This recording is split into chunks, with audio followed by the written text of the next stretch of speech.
네, 반갑습니다. 이번 시간에는 우리 대학원생들을 위해서 맥락 이론 강의를 이제 하게 됐는데요.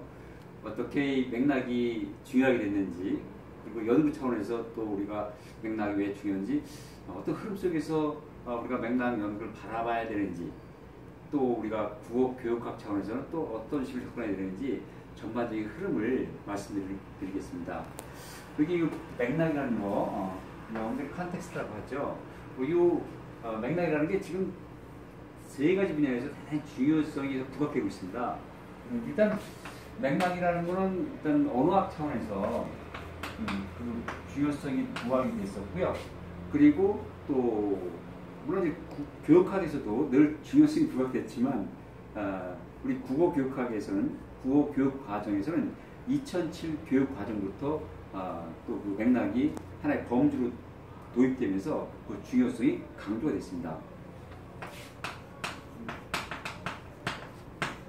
그리고요, 또 놀라운 것은 최근에 어떤 그 첨단 매체가 발달하면서 이런 번역이라든가 뭐 통역 이런 게 대단히 중요해졌죠.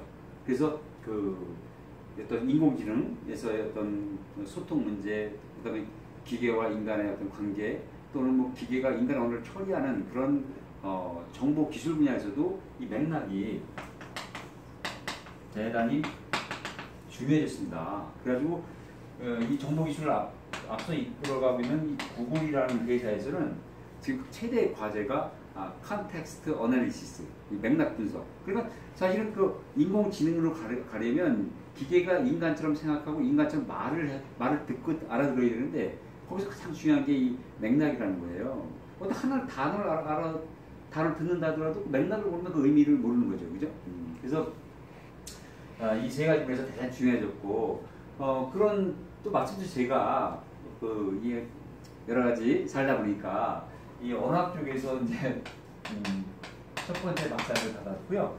그다음에 또 우리 동국대학교 국어교육학과에서 국어교육학 두 번째 박사를 받았어요. 그래서 물론 이 언어학에서 받은 연구가 훈민정음인데, 사실 훈민정음도 세종의 그 맥락적 사유가 반영된 거고, 또 제가 그 박사학위 받은 그 맥락 연구도 그런 맥락에서 이제 이어진 거고요. 그래서 또 제가 그 말뭉치, 한때 말뭉치 연구를 많이 했었어요. 연세대 말뭉치 그 처음에 구축할 때, 그다음에 말뭉치를 분석하는 그 형태소 분석기라든가 뭐 여러 가지 태깅이라고 합니다. 이 말뭉치라는 게 이제 영어 코퍼스라고 하고, 이걸 바탕으로 한 언어학은 코퍼스 링귀스틱스라고 하는데, 그걸 이제 말뭉치 언어학이라고 합니다. 이렇게 제가 또 이렇게 이 오지랖이 넓다 보니까 이런 여러 가지 순서 언어학부터 해서 응용 언어학, 말뭉치 언어학, 교육학까지 두루두루 공부를 하게 됐고요. 근데 그렇게 다방면을 공부한 게 저한테 많은 도움이 됐고, 맥락에 대해서 자신 있게 그걸 이론화시킬 수 있었습니다. 그래서 제가 동국대 국어교육학과에서 2010년도에 이렇게 박사학위를 받은 다음에 그 박사학위 바탕으로 해서 맥락으로 통합되는 국어교육의 길찾기라는 책을 냈습니다. 그래서 이제 이 책을 바탕으로 해서 강의를 할 거고요.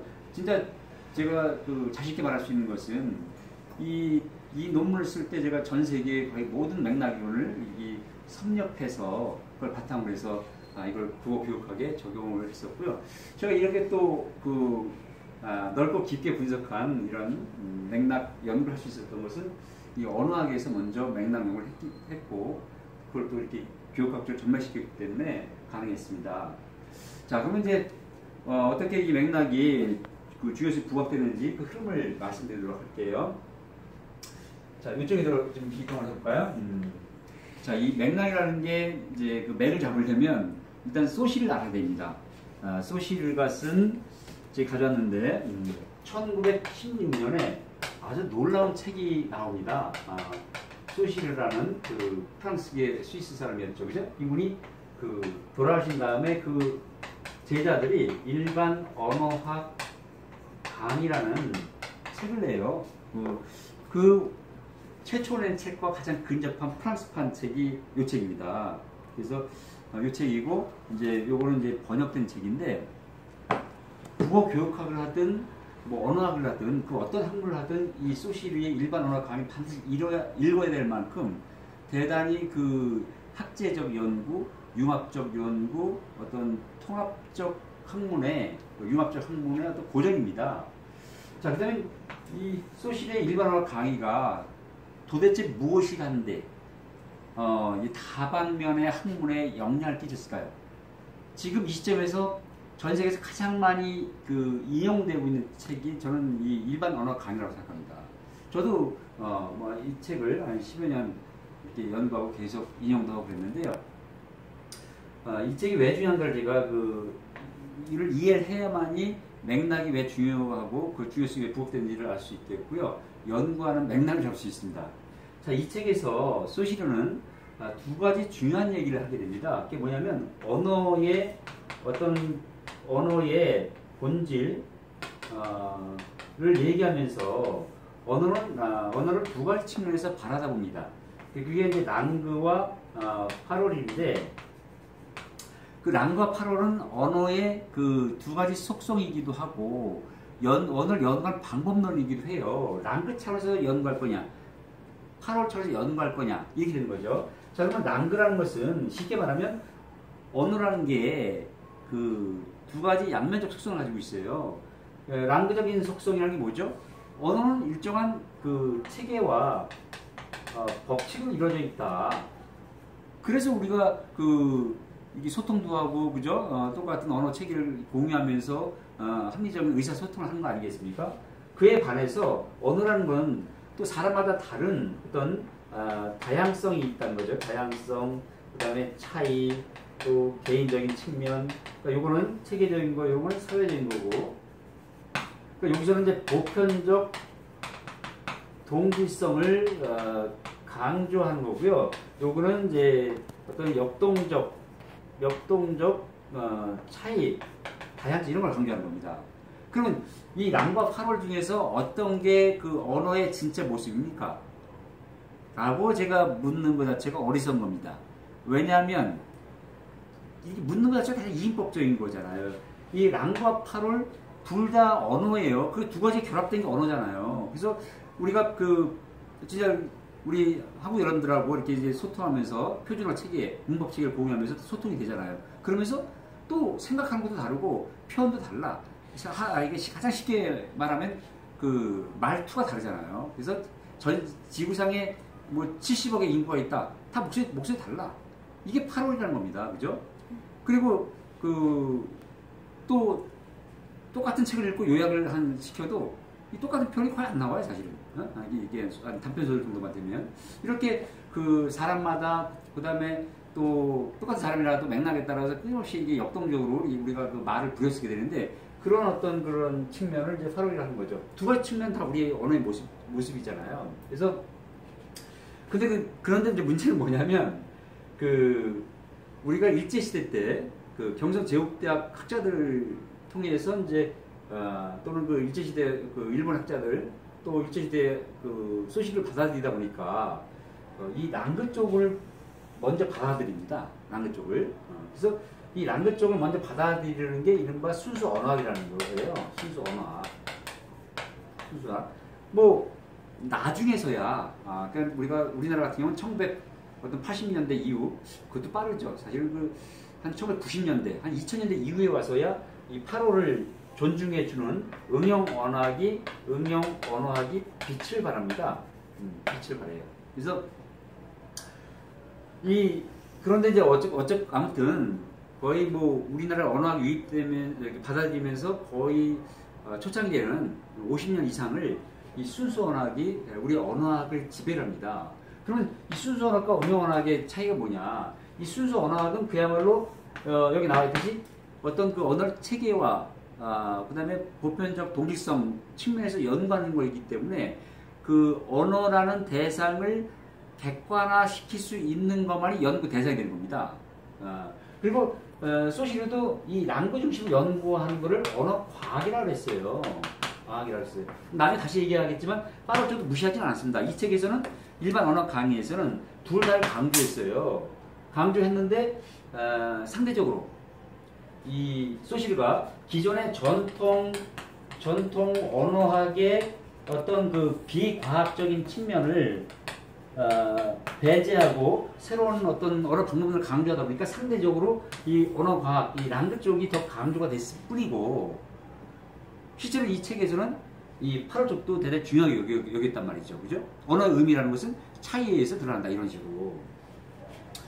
그런데 이제 이 책에서 그렇게 양쪽을 다 강조했지만 상대적으로 이쪽이 비중이 높다 보니까 또 우리나라도 이쪽 랑그 쪽으로 받아들인 겁니다. 그래서 이 순수 언어학은 그야말로 체계와 법칙화 시킬 수 있는 것만이 언어학이다. 그것이 언어과학이다는 게.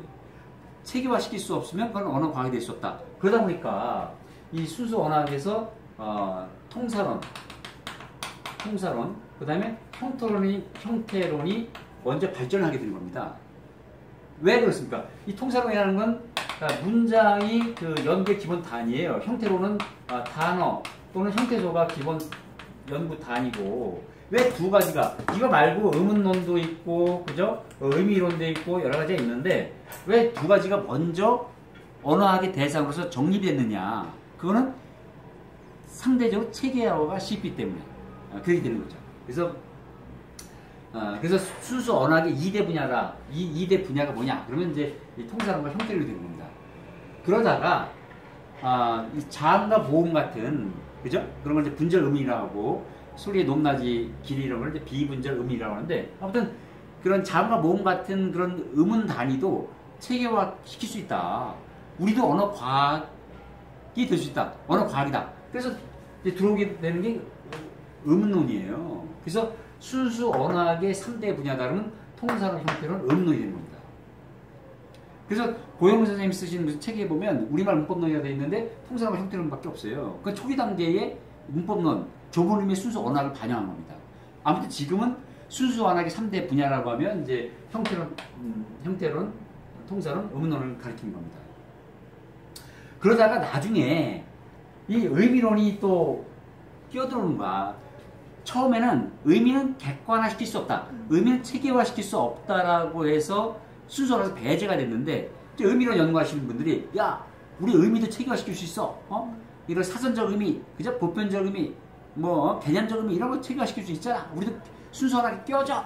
라고 해서 이제 의미론이 순수 언어학의 4대 분야로 끼어들게 됩니다.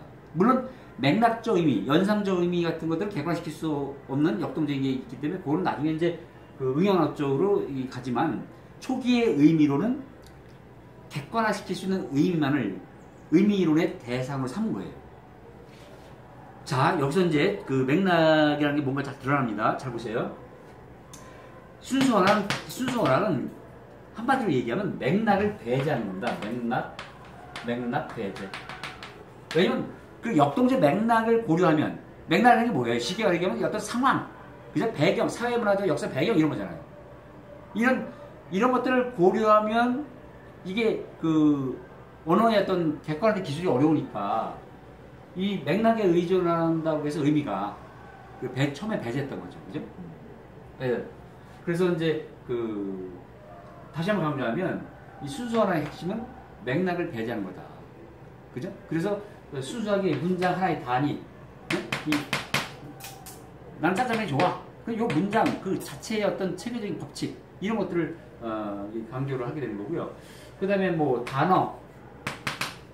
단어의 순수한 의미, 기본적 의미, 맥락에서 좌지우지 안 되는 누구나 보편적으로 받아들일 수 있는 그런 의미 체계, 이런 쓰임새 이런 거, 자음과 모음 이런 식으로 맥락을 배제한 순수 언어학이 우리 언어학을 길게 지배를 해온 겁니다. 그래서 제가 대학원 다닐 1990년대만 하더라도 순수 언어학 쪽으로 연구를 해야만이 주류 언어학이 되는 것이고 교수가 될 수 있는 거죠. 직업을 가질 수 있는 겁니다. 근데 저는 이제 일찍부터 대학교 들어와서 처음에는 이제 순수 언어학을 저도 공부를 했죠. 대학교 들어오니까 소시르의 랑그 쪽에 연구를 해야만이 진정한 언어 과학도가 된다, 언어학자가 된다 그런 얘기를 하더라고요. 그리고 이런 랑그의 보편적 방법론을 극대화시킨 사람이 촘스키입니다. 촘스키. 그 다음에 8월적인 이거를 이제 다른 말은 응용 언어학이라고 하는데, 이거를 다른 식으로 또 확대시켜 얘기하면 탈근대 언어학이라고 해요. 이것이 근대 언어과학이라고 하고, 왜냐면 근대라는 게 좀 이성을 중심으로 해서 보편적 과학을 추구하는 건데, 이성도 중요하지만 이성 못지않게 감성도 중요하다. 감성, 차이 이런 걸 함께하는 게 탈근대 언어학이죠. 그래서 이 랑드 쪽의 소시리의 근대적 언어 과학을 더 발전시킨 사람이 촘스키가 되는 거고요.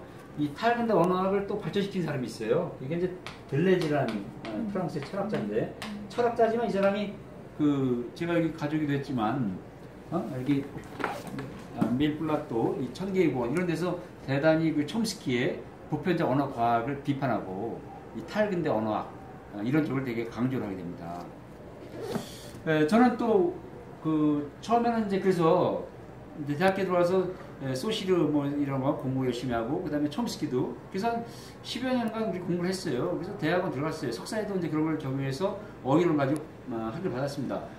근데 저는 이제 고등학교 때 이제 국어 운동, 언어 운동을 해왔잖아요. 그래서 말과 글을 통한 어떤 민주주의, 뭐 어떤 사람다운 세상을 열기 위한 그런 운동을 해오다 보니까 이런 소시르식의 랑그식 그런 언어 과학, 순수 언어학, 촘스키식 이런 게 잘 받아들이지 않는 겁니다. 그거 나름대로 일리는 있다. 근데 그게 언어의 다는 아니지 않느냐. 그래서 이를테면 뭐 촘스키의 보편적 생성 문법론, 그래서 여기 언어에 관한 지식, 촘스키에 관한 또 번역책도 제가 가져왔는데요. 그거를 난 짜장면이야 이런 말 하잖아. 야, 너 뭐 먹을래? 나 짜장 이러잖아요. 근데 이 촘스키 연구한 사람은 그걸 가지고 법민하는 거야. 이게 왜 내가 나라는 주어가 짜장면이 어떻게 서술랑 이렇게 일치가 될 수 있느냐? 이걸 어떻게 법칙화 시켜야 되냐? 근데 그걸 뭘 고민해? 그죠? 아니 나는 짜장면을 좋아하는 사람이다. 나는 짜장면을 선택한 사람이다. 그게 맥락적으로 그죠? 맥락을 동원하면 그거 아무 문제가 안 되는 거잖아요. 그게 비문이야? 난 짜장 이게 비문입니까? 근데 이 수선학하는 사람들 이게 비문이다.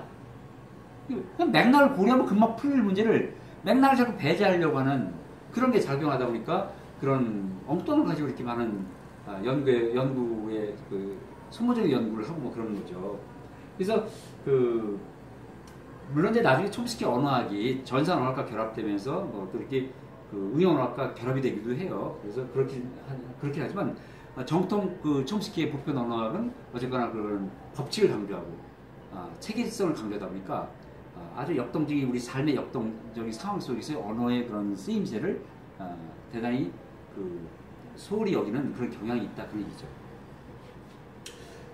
그리고 이제 다시 또 이쪽으로 돌아와서 통사론 형태로는 의미론이 있어요. 의미론이 이제 순서학을 끼어들었다고 얘기했죠, 그죠? 그러면 이 응용 언어학이라는 맥락을 중요하게 여기는 분야는 뭐가 있습니까? 바로 그게 이른바 사회 언어학과 그 다음에 화용론이라는 겁니다. 화용론. 사회 언어학과 화용론. 그래서 이 사회 언어라는 게 뭐예요? 사회적인 관계 속에서, 사회적 맥락 속에서 언어가 어떻게 쓰이는가를 따진 거니까 당연히 이 순수 언어학적 관점에서는 접근할 수 없는 거죠. 이 사회 속에서 계층 간의 맥락 속에서 또 사회적 맥락, 문화적 맥락, 역사적 맥락, 그죠? 그 다음에 상황이 이루어지는 상황이라는 것은 어떤 사건을 떠올리면 되죠. 어떤 주체가 있고 그 주체가 그 사건을 왜 일으켰는지, 어떤 목적을 가지고, 어떤 내용을 가지고, 어떤 상황에, 어떤 시간, 공간에서 이런 게 이제 상황 맥락인데 이런 거를 고려해서 그 언어를 따진 거니까 사회 언어학은 당연히 이 응용학 쪽의 어떤 대표적인 분야로 자리 잡게 되는 거죠. 그 다음에 이 화형론, 프레그마틱스라는 거, 이게 제가 또 가져왔는데, 메이가 쓴 이 화형론, 이게 화형론의 고전입니다. 고전인데, 그래서 이런 화형론, 그야말로 진짜 이 상황 속에서의 말과 그 쓰임새, 이런 걸 따진 게 화형론이잖아요. 그래서 이런 화형론과 사회언어학이 부각이 됩니다. 근데 다만 조심할 것은 이 사회언어학과 사회언어도 두 부류가 있어요. 그래서 이 사회언어학을 예를 들면은 사회언어학도 두 부류가 있습니다. 어떤 거냐면 우리 사회 언어학도 체계화시킬 수 있어. 이런 순수 언어 과학 쪽에 끼워줘. 나도 끼워줘. 막 이런 사회언어학이 있는 거예요. 그걸 이제 학자마다 약간 다르긴 한데, 그런 이제 거시 사회언어학이라고 그러는 거죠. 그 체계화 시키려는 거, 그러니까 그게 이제 라코프라는 사람이 있어요. 이 사회언어학에, 이거 조금 지울게, 이제 여기를.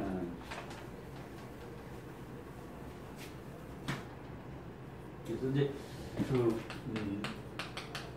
응용 언어학이 맥락을 대단히 중요하게 여기는 공통점이 있다. 대표적인 분야가 사회 언어학이 있고, 그 다음에 이제 화용론이 있는데, 이것도 각각 그 응용이랑 묶어놨지만, 이 언어과학, 순수 언어학으로 가려는 그런 분야가 있고, 그래서 그게 아니라 우리는 이런 쪽 하는 건 사회 언어도 체계화 시킬 수 있다. 이런 거죠, 그죠? 이걸 그것이 사회 언어학이라고 하는데, 그 대표적인 분야가, 대표적인 예가 라코프라는 그 사회 언어학자가 뭐 이게 흑인의 영어를 이게 그 표준어에서 벗어난 언어를 분석해 보니까, 쉽게 말해서 표준어에서 벗어난, 체계에서 벗어난. 근데 그 예외라고 하는 그 예외라고 하는 그 언어도 나름대로 체계가 있더라. 이런 식으로 자꾸 체계를 강조하는 그런 쪽이 사회학도 있고, 또 그 반대쪽은 이 반대쪽, 예, 이제 미시 사회언어학이라고 그러기도 합니다, 그죠? 그게 자꾸 체계를 강조하고 체계를 염두에 두고 이 언어를 연구하는 그 자체가 대단히 잘못된 거다. 이 언어라는 건 체계화시킬 수 없는 그 역동적인 오히려 그 언어의 모습이다. 이런 언어의 역동성을 강조하는 그런 사회학도 있는 겁니다. 화용도 마찬가지예요. 화용도 체계를 강조하는 사회학문도 있고, 체계 강조하지 말아라. 체계 강조하는 순간 언어의 그런 근본적인 것을 놓칠 수 있다. 그 역동적으로 강조하는 화용도 있고 그래요.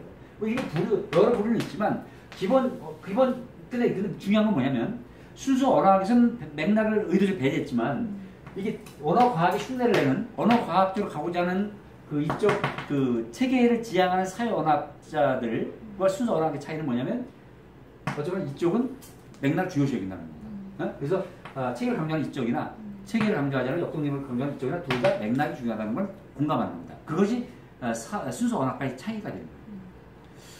그리고 그래서 제가 1994년도에 우리말 산책이라는 책을 냈어요. 이게 제가 박사학위 중에 낸 책인데, 뭐 특정한 어떤 그 가난에 관한 어휘, 가난에 관한 수많은 어휘가 있을 거 아닙니까, 그죠? 속담도 있고, 뭐 그것이 어떤 맥락에서, 어떤 사회적 배경 속에서 나온 말인가, 어떤 역사적 맥락에서 나온 말인가, 이런 걸 추적해서 쓴 책이에요. 그래서 이때 제가 이제 순수 언어학을 했으면 이제 순수 언어학적으로 학위를 빨리 받아서 빨리 풀렸을 텐데, 자꾸 응용적으로 하니까 이제 여러 가지 우여곡절을 겪게 되는데, 자, 그래가지고 이제 제가 그 맥락이라는 걸 탐구하면서 이쪽으로 연구하는 그 새로운 학문을 알게 됩니다. 그게 담론학이에요. 담론학.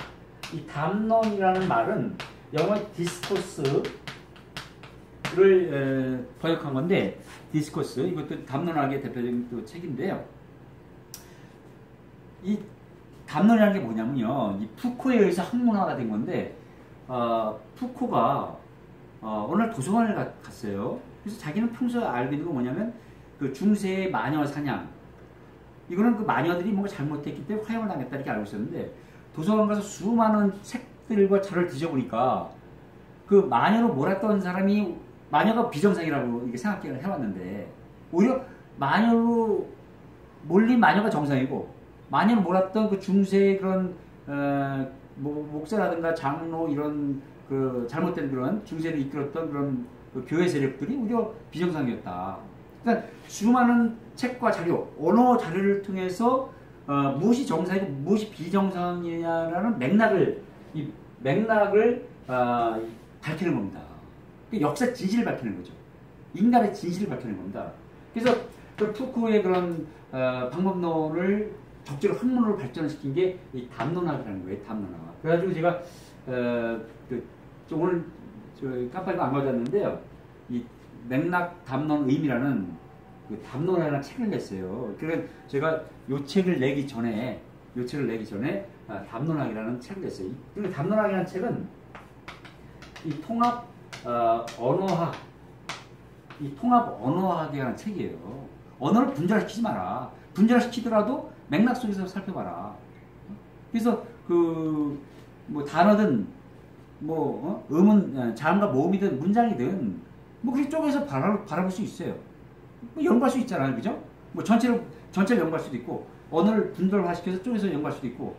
중요한 건 단어든 자음과 모음이든 그것이 어떤 맥락에서 쓰였고 어떤 의미를 쓰였고 어떤 맥락 속에서 의사소통이 됐고 그래서 어떤 영향을 끼쳤는가.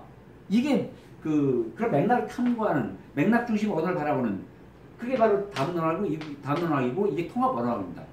통합 언어학에서는 나는 문장만 연구할 거야. 뭐 통사론 나는 단어 형태만 연구할 거야. 형태론 자음과 모음만 연구할 거야. 음은 이렇게 그런 딱 분절화시켜서 배타적으로 바라보지 않는다 그러죠. 그죠? 때에 따라서는 단어 중심 바라볼 때도 있고 때에 따라서는 뭐 문장 중심 바라볼 때도 있고 더 나아가서 언어 단위라는 게 문장이 끝이 아니잖아요. 그죠? 뭐 문단 단위도 작은 글도 있고 큰 글도 있고 막 그러잖아요. 그래서 이제 이렇게 해서 이 담론학이라는 거 이게 맥락이 중요한 이제 통합 학문으로 이제 자리 잡게 된 거고요. 근데 제가 이 책을 냈지만 뭐 이렇게 잘 나가진 않았습니다. 아무래도 우리 사회에서는 이쪽이 좀 낯설고 좀 배타적인 분위기가 강해서 근데 이 책이 나오고 얼마 안 있어서 제가 국어교육학 박사과정에 들어가서 교육학을 하게 됐어요. 근데 이 언어학 쪽에서는 2000년대 중반쯤 됐었는데 아직도 맥락에 대해서 이렇게 너무 이렇게 배타적인 게 많았어요.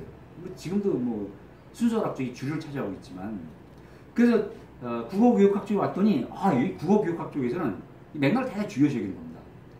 그래서 얼마나 반가웠는지 막 감동에 눈물을 흘려가지고 눈이 좀 작아졌는데 자 그럼 국어교육학에서는 맥락을 중요하게 여기는 그게 뭐 당연할 수밖에 없어요. 그죠? 왜냐면 뭐 국어교육이라는 게 뭡니까? 언어의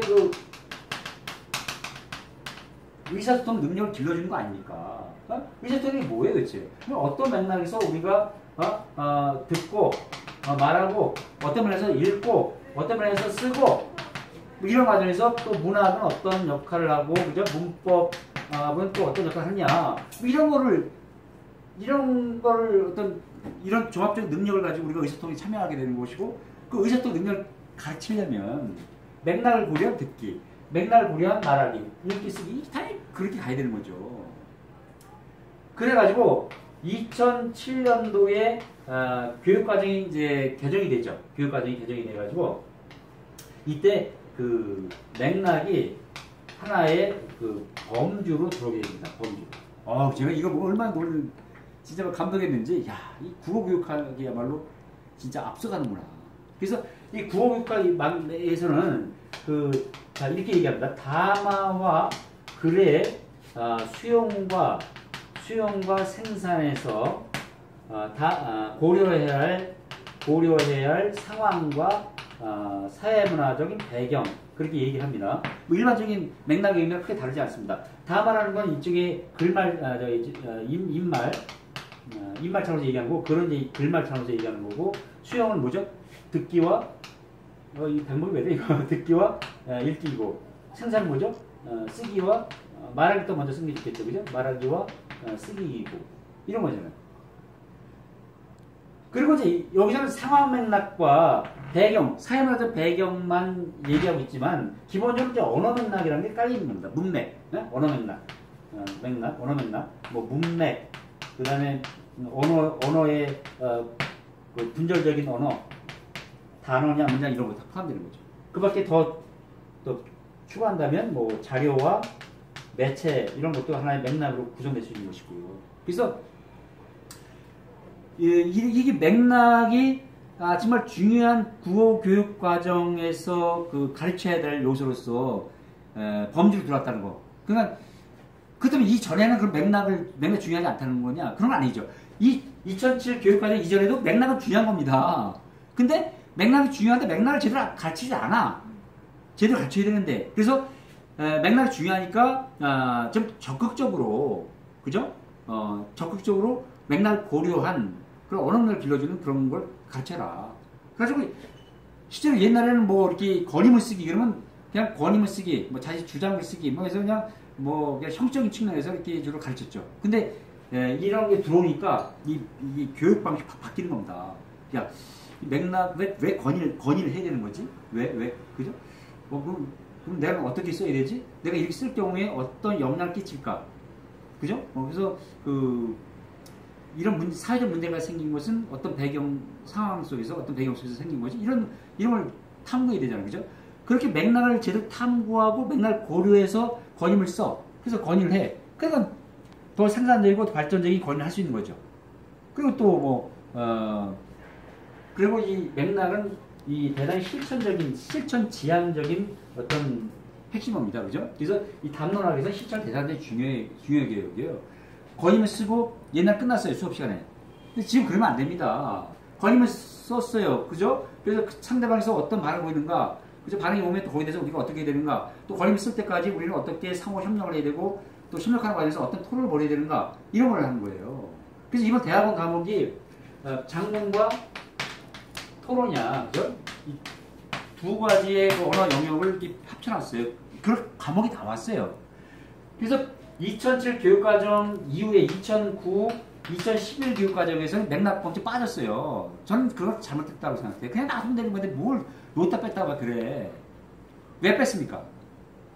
맥락범죄를 했더니 맥락 개념에 대해서 사람들이 헷갈려하고 뭐하고 또 현장에서 어려워하고 그런 얘기를 해요. 여기 다마 그래 수요가 생산을 고려할 상황 맥락, 사회문화적 맥락 이런 명확한 개념 정의가 됐고 왜 중요한지가 그런 명확한데 뭘 그걸 가지고 뭐하다는 등 헷갈린다는 등 그런 엉뚱한 얘기를 해가지고 다시 빼고 막 그래요. 몇십 년 연구해서 이렇게 놓아놓고 말이야. 무슨 조변석 개처럼 그냥 교육과정을 바꾸고 해설서도 바꾸고 하여튼 우리나라 같은 교육 정책은 대단히 역동적인 건 좋은데 가끔이 너무 천박해. 자, 근데 2009 교육과정 이후에서 맥락범주가 빠졌다고 해서 역시 또 맥락의 중요성이 사라진 게 아니에요. 그래도 중요성은 살아있는 거야. 그래서 형적인 어떤 변화만 있을 뿐이지 그래도 중요성은 살아있는 겁니다. 그래서 장문과 토론, 그 다음에 읽기와 문법, 쓰기와 장문과 무슨 화법 이렇게 막 그런 통합적인 과목이 생겼어요. 그것도 난 좀 우습다고 생각하는데, 근데 긍정적으로 본다면 듣기 말하기, 읽기 쓰기, 문장 문법 이런 육분법을 너무 분절적으로 가르치지 말아라. 그러니까 쉽게 말하면 가장 통합적으로 가르쳐라. 통합, 융합. 이거 우리 시대의 화두 아닙니까? 그 다음 분절적으로 하다 보니까 진짜 통합적인 그런 능력을 발휘할 수 있는 그런 게 좀 부족하고, 도대체 배우는 걸 써먹지 못해. 그래서 자꾸 통합, 융합 강조하는 거 아니겠습니까? 제가 세종학을 가르치고 세종 훈민정 연구를 통해서 박사를 받았지만, 제가 국어교육, 언어학 박사를 받고 또 국어교육과 박사를 받았더니 왜 왔다 갔다 하느냐, 왜